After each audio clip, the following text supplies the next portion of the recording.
bad news for foxes, deer, and hedgehogs. 2 members of Hope's team head to the old world to discover a new world of wildlife rescue. That was the first time I've ever examined a fawn in somebody's living room.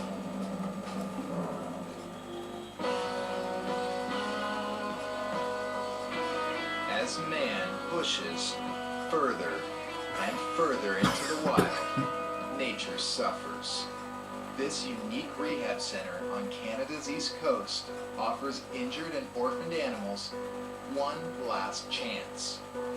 1,000 animals, 100 volunteers, and one woman at the center of it all. Her name is Hope.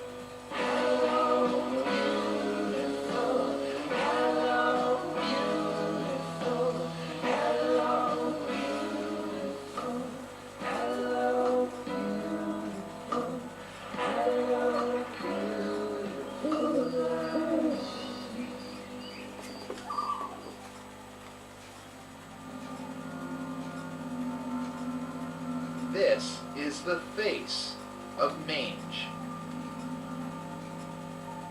It's a painful infection caused by tiny parasitic mites.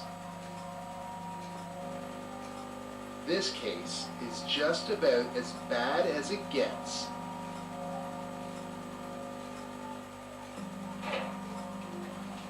Let me get a little up. Yeah. Oh, there you go. This poor little fox arrived tonight. He has one of the worst cases of mange I've seen this year. Left in the wild, this fox wouldn't have survived. The sores and cracked skin mange creates are an open invitation to infection. I don't think this guy or this little girl actually would have made it through the winter in her state. Hopefully she'll make it through the night.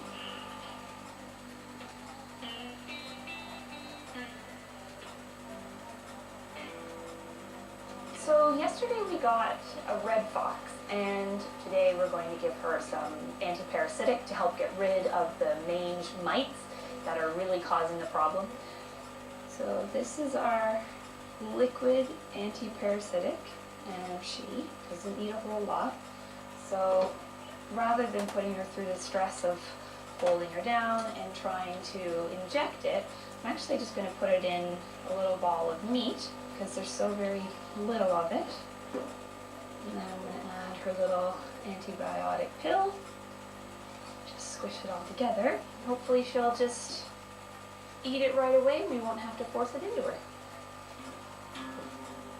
The fox arrived on death's door. Luckily, mange is relatively easy to treat. This medicated meatball is spiked with treatments to kill the mites and keep the infection under control. Might not eat it until I step out, so I'll just give her a little privacy. Foxes are wary of people.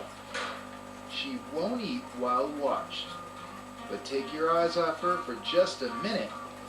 Check and see that she... Oh, perfect. So she ate that. Now she can have her actual meal.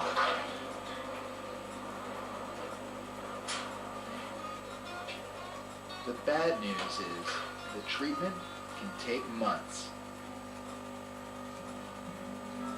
But the results are spectacular. We've had her here a long time. She came in really poor condition. She couldn't even open her eyes, and she was just full of mange, and she was in really hard shape.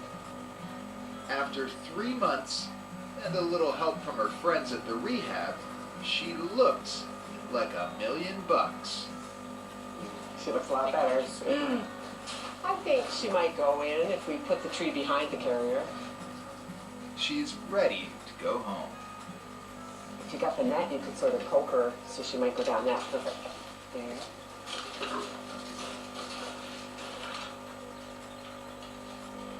Kind of right on her head. Yeah, and behind her. Yeah. Let's pull away this. I'll go in and grab her, or somebody can. I don't mind. And then have somebody's got the cage ready for me to drop her in.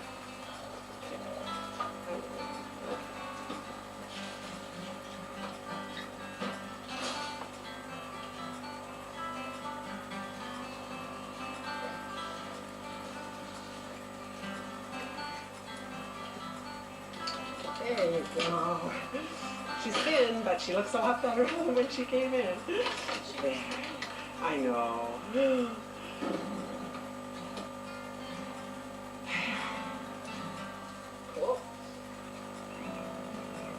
give the fox the best chance at survival, they've chosen a remote location near the place she was found.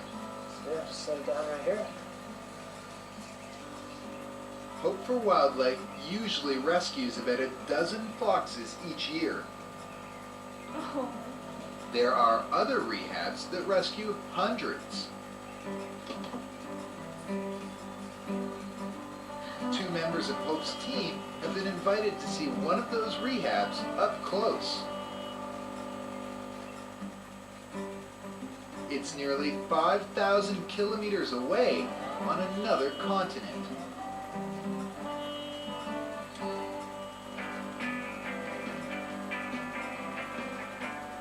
Dr. Barry and a veterinary student named Haley have traveled to England on a wildlife adventure.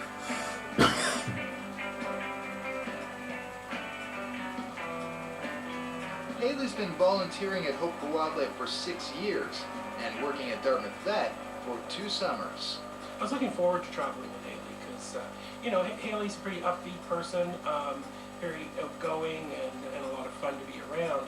But also, being at vet school, she's very, you know, she has this craving to learn more. And so I thought it would be fun to go along with somebody who's training to be a vet. We've worked together for the last 2 summers at Dartmouth Vet. We get along really well. He's so good at teaching and he's such a great mentor that, you know, I'm sure I'll learn a lot from him. On their first day in the UK, Barry and Haley are just doing a bit of sightseeing. Their calling isn't in London. They're here to visit English wildlife rehabs south of the capital. Maybe some people don't think of England as a wild place, but the countryside is home to deer, rabbits, and iconic British creatures like badgers and hedgehogs.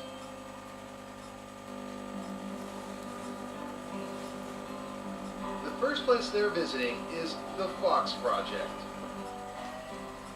a unique rehab focusing all its effort and expertise on a single species.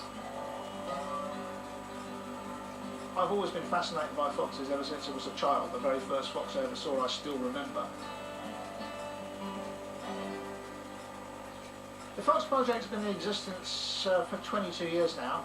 We're a wildlife rescue organisation, a hospital. But organically it's kind of grown in these different directions, deterrence and advice and the hospital side of things. And we've just recruited people as we've gone along and developed it into what it is today. Foxes in England are under pressure. There are 53 million people living in the country, 40 million cars. Of Britain's peak 600,000 foxes, 1 in 6 dies on the roads. Foxes sometimes have a rotten public image, but Trevor says there's nothing vicious about them. I've always felt it was an animal that was particularly demonised for no good reason. The fox is not going to run away with your child. There have been 3 supposed attacks in 11 years by foxes in Britain. One of those, even just one of those we know was a dog. Everybody knows it was a dog, but the media preferred to portray it as a fox because it's more interesting, really. The Fox Project rescues 700 foxes each year. That's 50 times as many foxes as Hope for Wildlife. And Fox Project serves a much smaller geographic area. We've got 3 in here. We've got one which hopefully we're going to be getting back out to on its home territory. It came in with mange, it came in emaciated. I think it probably had some sort of infection which was underlying, respiratory infection which was undermining it. We've got that sorted out and hopefully it's going to go back to its home territory again. That's the little fella in the front there. The study came in with a severe case of ticks. It seems with ticks, they seem to gravitate onto animals which are poorly in other ways. Otherwise foxes seem to deal quite well with ticks and seem to rid themselves of them. This lady here goes by the name of Eva. We've had to amputate a rear leg with her. We tried to save it. Eva was hit by a car and narrowly escaped with her life. Now we will amputate a fox's rear leg because it can make it back in the wild, and we've seen it happen again and again under a very adequate life span and lifestyle and breeding, in fact, out in the wild with the rear leg gone. We'll never do that with the front leg. We'll always call it a day. We'll euthanize the animal because they can't cope, they can't dig, they can't pounce on prey. They're finished, their career is really finished. But with the rear leg, we don't have that problem. You can't care for 700 foxes in a single building. Terry, the project's ambulance driver, puts in thousands of hours on the road each year. Volunteers like Sybil help the Fox Project with its massive caseload. She's fostering a litter of orphaned foxes in her backyard. Oh, crazy. This is a stress behavior. These foxes don't like people. And it's a welcome sight to the folks who've worked so hard to raise them and keep them wild. They just want to get out. You can see their behaviour. This is just the way we want them. I mean, they're wild, they want to go. So as soon as we can get them out, we'll get them out. People worry about them getting humanised when we handle them so often and have to be in and out, feeding, cleaning out. But as you can see, these are true wild animals. They just want to get out there and be wild animals.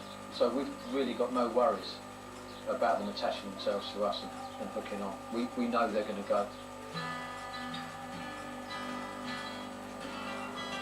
The Fox Project has dozens of volunteer fosterers. Terry's off to another one now to deliver a set of injections. What I've come here to do is give them their final jab against mange or parasites, and that's sort of their good health shot before they go back to the wild, and they all get that. So what I've come here to do, round them up, give them a jab, ready for somebody to come and take them away.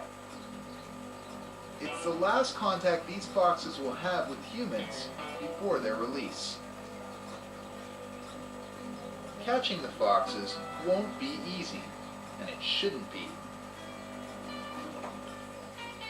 But Terry's a pro. Before joining the Fox Project, he worked rescuing dangerous dogs. By comparison, foxes are a piece of cake.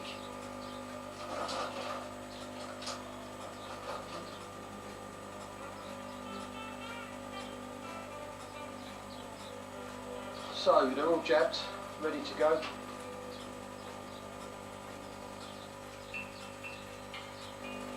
It's also Terry's job to bring injured foxes to the project's hospital for emergency medical attention. This is a little fox that's been cage trapped so it can be treated for mange. The problem being, of course, there's always the risk of them harming themselves in a cage trap, and unfortunately this little one has actually done that and caused some damage to its jaw. A well-meaning member of the public made a mistake by trapping this fox. The mange could have been treated by leaving out food spiked with medicine. Now the little fox has a bigger problem. It's broken a tooth, possibly its jaw, on the cage. This fox is not a happy fox.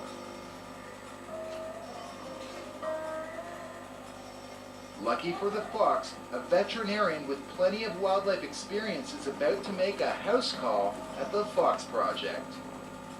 Just as Haley and Dr. Barry are on their way, another emergency arrival. This fox has been attacked by a dog. The wounds are infected. It would have